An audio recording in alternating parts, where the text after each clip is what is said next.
เพราะฉะนั้นต่อไปเราจะประกาศอันดับที่1 ถึง 5แต่เราจะของอันดับที่4กันเนาะขึ้นทำไปเลยแต่ว่า1 ใน 2เหมือนกับประกาศนางสาวงามเลยนะบ้าเชียร์อยากอะไรห้องอันดับที่เรา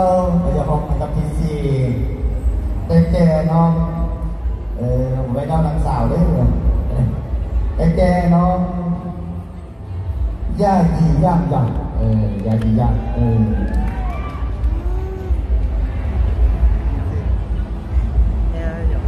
ห้องอันดับที่เราจะอยากเอาทีจีอยากได้ตัวที่4ที่เราอยากตู้ย่าดีสัญญาอยากเอาเจออยาก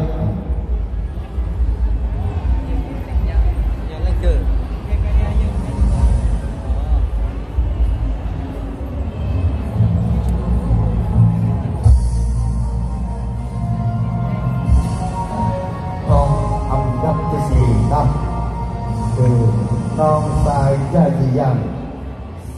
กันขอเชิญท่านประธานบอกรางวัลที่5นะให้กับน้องย่าดียังครับของอันดับที่4นะที่เป๊ะต่ออะไรที่ร้านเนี่ยเขาด้วยสักขับเขาด้วยหนึ่งช่วงไม่ได้เตาปัสเตอร์ตลอดปีจะได้ตรงเวลาเลยเขาได้อย่างที่เป๊ะเย็นตอนนั้นดีเป๊ะนั้นตอนนั้นเดี๋ยวที่เขาเย็นตอนนั้นดีที่อ้อเย็นตอนนั้นดีเราล้านเดี๋ยวที่เดี๋ยวที่เป๊ะล้านนะที่เป๊ะล้านเดี๋ยวก็จบ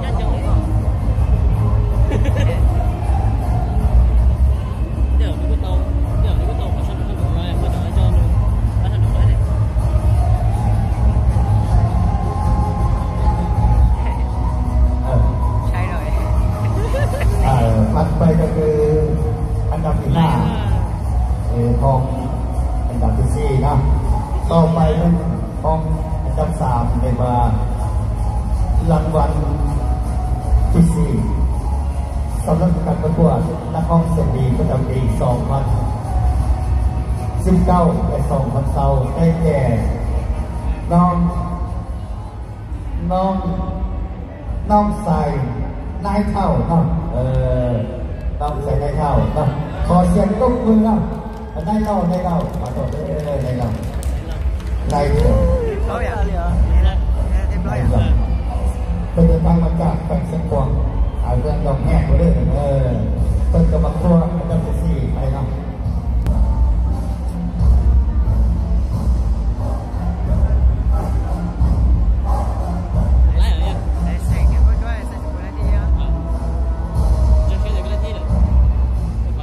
ต่อไปเราเป็นให้2 คนเลย2 คนเลย2 คนเลย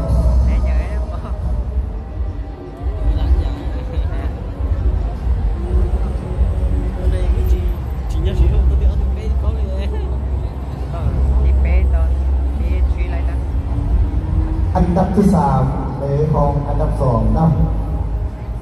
ได้แก่น้องสั่งกล้วยมัวนะ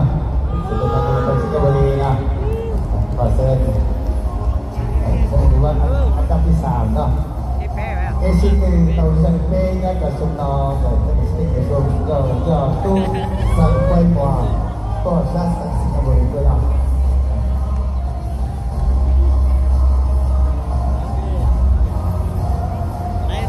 ถืออย่างนั้นมาเนาะไปดี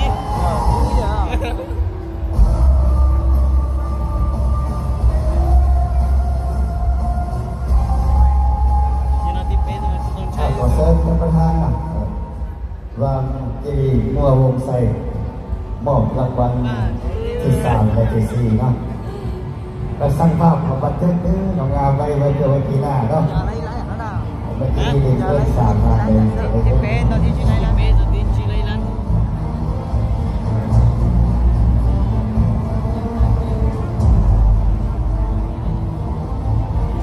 họ đối với giống câu chuyện này là về cho sản phẩm về của sản phẩm còn trên thị trường nó về khởi kiện sang nhà đi sâu về trong một poster của sản phẩm đây là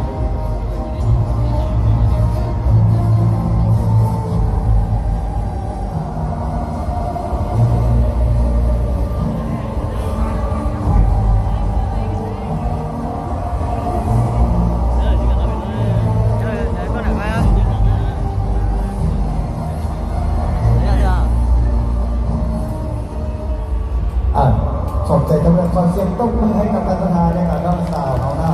น้องสาวงามเขาอะไรอย่างเงี้ยไอ้ยังได้กับชวนชวนอ้อนเล่นเนี่ยซิเนี่ยจะได้ดีกันต่ออย่างชวนอ้อนรางวัลอย่างก็ได้อย่างอ้อนรางวัลอาจารย์ขอเรียนเชิญทั้งสองน้องคือน้องยูจีและน้องเซจูใส่บ้านขึ้นไปที่น้องขอใส่น้องทั้งสองเลยยูจีส้มและก้าวเซจูใส่บ้านทั้งสองน้องชายกันนะคือที่น้องkhông đi ơi đồ cơ lấy đi ơi đi lấy ơi chỉ đồ lấy lên ơi đi phạm một sen ơi 2019และ2020เนาะchỉ đồ lấyซื้อว่าทั้งสองยังไขสิบกว่ารางวัลที่หนึ่งหรือว่าโคตรแซวไปของประจำปีนี้เนาะ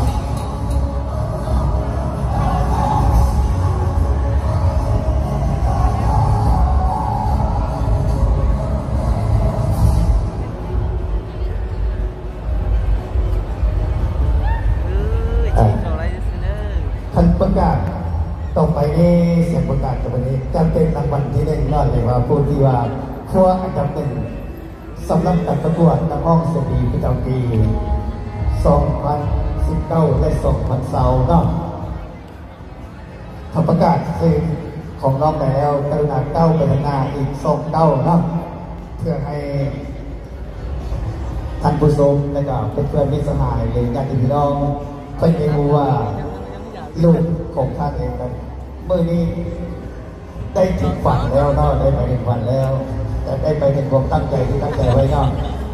จะได้ซึ่งตอนนี้ในเจ้าซึ่งคนตัวเราซึ่งยี่ก็แต่เป็นสิ่งที่เสริมจงได้รู้ไปชุบโจทรงอ้อมผักก่อนจอจะเอาไปในเงายอดตอนไหนก็สังเกตตูเท่าที่ยี่ยอดเท่ากับรอดย่าตูตื้อ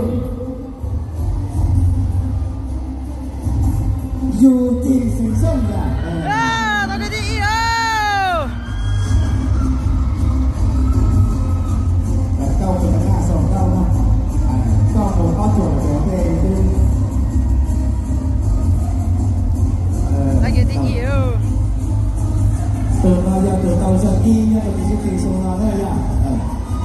ลองช่วยเจ้าช่วยลองเจ้าได้ยังเราก็ไม่ติดแก่ขาเขาได้แต่เราอย่าสู้มันก็เลยจะเจอได้แต่ว่าที่จะเป็นหนาโอเคนะก็ท่า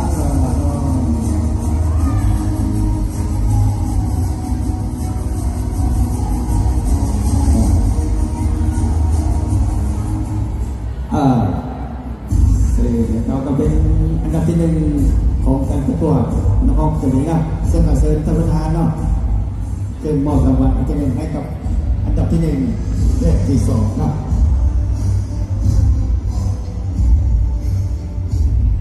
ขอเสียงตบมือให้กับนักร้องเราอันดับที่สองก็คือน้องเซนตูใส่ว่างนะ